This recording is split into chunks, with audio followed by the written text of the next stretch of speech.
रिक्षावाले, हमाल, मोलकरीण, आदिवासी, दलित आदी सर्व वंचित घटकांसाठी पूर्ण आयुष्य समर्पित केलेलं व्यक्तिमत्व म्हणजे बाबा आढाव.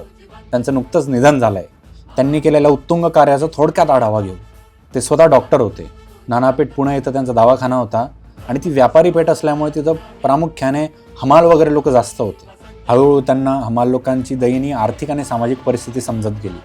त्यातूनच त्यांनी हमाल लोकांची युनियन स्थापन केली, जिचं नाव त्यांनी दिलं होतं हमाल पंचायत. बाबा आढाव यांच्या नेतृत्वात छेडलेल्या आंदोलनामुळे महाराष्ट्र शासनाला देखील वेगळा कायदा करावा लागला हमाल लोकांसाठी. ह्याच धर्तीवर त्यांनी रिक्षा चालकांसाठी रिक्षा पंचायत सुद्धा सुरू केली.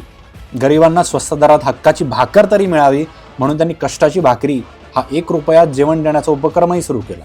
त्या काळी दलितांना गावामध्ये सार्वजनिक ठिकाणी पाणी पिता येत नव्हतं, म्हणून त्यांनी 1 गाव 1 पाणवठा ही वेगळी चळवळ सुरू केली, जी ऐतिहासिक ठरली.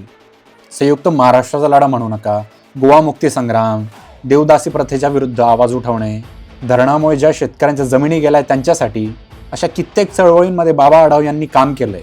इमर्जन्सीच्या काळात गरिबांच्या झोपडपट्ट्या तोडण्यात येऊ नये म्हणून गरिबांसाठी त्यांनी 14 महिने तुरुंगवास देखील भोगला. ओडिशामध्ये वादळ आलं, महाराष्ट्राच्या मराठवाड्यात भूकंप आला होता, यासाठी त्यांनी आर्थिक मदत उभी केली. त्यांचं इतकं सगळं उत्तुंग कार्य पाहून महाराष्ट्र शासनानेच त्यांना महाराष्ट्र भूषण, जो आपल्या महाराष्ट्राचा सर्वोच्च नागरी सन्मान आहे, तो प्रदान केला होता. पण बाबा आढाव नाही म्हणाले. बाबा आढाव म्हणाले की शासनाचा पुरस्कार म्हणजे ती पायातली बेडी असते, म्हणून त्यांनी तो पुरस्कार नाकारला, जेणेकरून शासनाचं पुढे काही चुकलं तर त्याविरोधात आंदोलनही करता आलं पाहिजे. असा ग्रेट माणूस.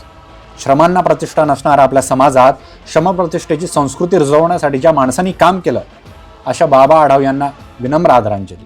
जय ज्योती, जय क्रांती.